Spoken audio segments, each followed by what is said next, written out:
Learning proceeds from going from the familiar to the unfamiliar. Not making that leap where you expect total learning to be vicarious or experience. And I give an example of this that still strikes me as very odd. Even it happened, 30 years ago.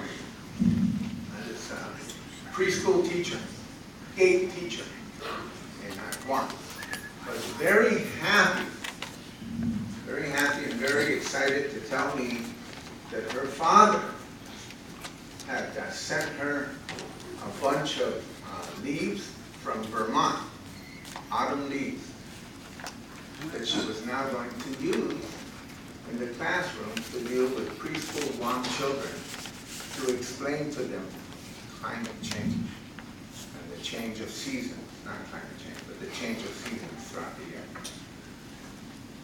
So I said, well, I'm sorry, but I'm very unimpressed with it.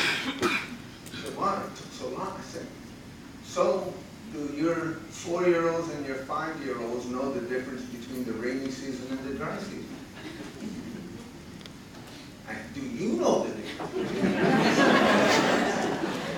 Have you ever thought about the immediate changes that happen with insects, with plants, with the environment, with the rainfall, with humidity that goes between the rainy season and the dry season? I said, well, that's their immediate experience.